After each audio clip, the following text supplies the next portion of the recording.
இன்ட்ரெஸ்டிங்காக இருக்கும். ஆனால் வந்து நார்மலாக தேர்தல் வந்து பாலிடிக்ஸ் மட்டும்தான் இருக்கும். இந்த தேர்தலில் பாலிடிக்ஸ் தவிர ஒரு பிரமாதமான சினிமாவும் இருக்கிறதுனால மசாலா ரொம்ப பியூட்டிஃபுல்லாக இருக்கும்.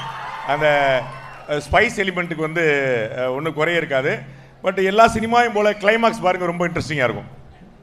இதுவரை அதிமுக திமுக தவிர வேறு எந்த கட்சியும் வாங்காத ஒரு பெரிய வாக்கு சதவீதத்தை அவர் வாங்க போகிறார். அதர் தென் ஏடிஎம்கே டிஎம்கே ஒரு ஹியூஜ் ஓட் பர்சன்ட் வாங்க போகிறார். பட் அது வந்து ஒரு ஆட்சியை பிடிக்கிறதுக்கு உதவாது.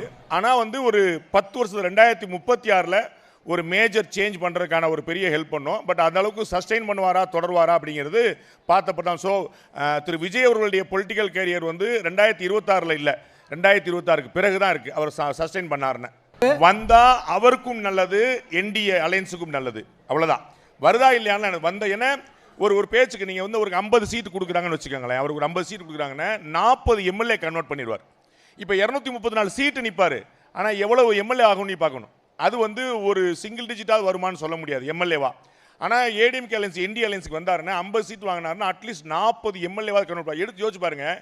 எடுத்தெடுப்பில் ஃபர்ஸ்ட் எலெக்ஷனில் 40 எம்எல்ஏ அப்படின்னா அண்ட் அது வந்து எதிர்க்கட்சி தலைவராக கூட இருக்கலாம். அப்போ சாய்ஸ் அவர்கிட்ட என்னவா இருக்கும் அப்படின்னா அவர் என்டி அலையன்ஸ் சேர்ந்தாருன்னா எய்தர் துணை முதலமைச்சர் ரைட் பவன் கல்யாண் மாதிரி, ஆர் எதிர்க்கட்சி தலைவர் விஜயகாந்த் மாதிரி. இது வந்து முதல் எலெக்ஷன்லேயே அவர் கிடைக்கும். அது வந்து அந்த சந்தர்ப்பம் கிடைச்சிருக்கும். பட் அவர் என்ன முடிவெடுக்கிறாருன்னு நமக்கு தெரியாது. அப்படிதான் முடிவெடுக்கணும்னு சொல்ல முடியாது. அவரவருக்கு ஒரு பார்வை இருக்கும்ல. ஓகே, விஜய்க்கு என்ன நினைக்கிறாருன்னு தெரியல. விஜய்க்கு வந்து அவர் ஏடிஎம்கே அலையன்ஸ்ல வந்தார் அப்படின்னா 50 சீட்டு 40 எம்எல்ஏ.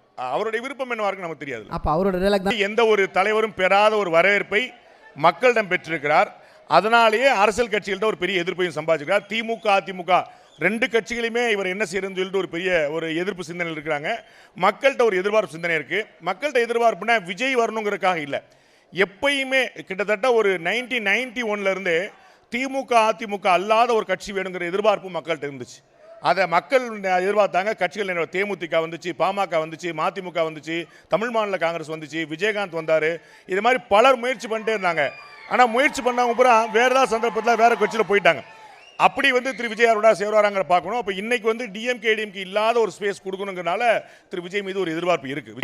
தமிழ்நாட்டு மக்களை மாதிரி விவரமான ஆட்கள் நீங்கள் உலகத்திலே பார்க்க முடியாது. கொடுக்குற காசெல்லாம் வாங்கிக்கிடுவாங்க.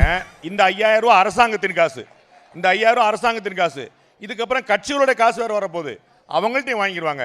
ரைட்டில் கையை போட்டு லெஃப்டில் இண்டிகேட்டர் போட்டு ஸ்ட்ரைட்டாக போயிட்டு இருப்பாங்க நம்ம ஆட்கள். அதெல்லாம் வந்து கவலைப்பட மாட்டாங்க. இந்த 5000 ரூபா இல்லை, எத்தனை 5000 ரூபா இருந்தாலும் அவர்களுடைய முடிவை மாற்ற முடியாது. நான் சொல்ல வருது அவங்க டிஎம்கேக்கு எதிராக போடுவாங்கன்னு சொல்ல. யார் யார் என்னென்ன போடணும் முடிவு எடுத்துருக்காங்களோ அதில் தெளிவாக இருக்காங்க. 5000 ரூபா கொடுத்துட்டாங்களே அப்படிங்கிறனால மாத்திரம் இல்லை, 5000 வாங்கிட்டு அவங்களுக்கு பிடிச்ச தலைவர் போடுற அளவுக்கு விவரமாயிட்டாங்க.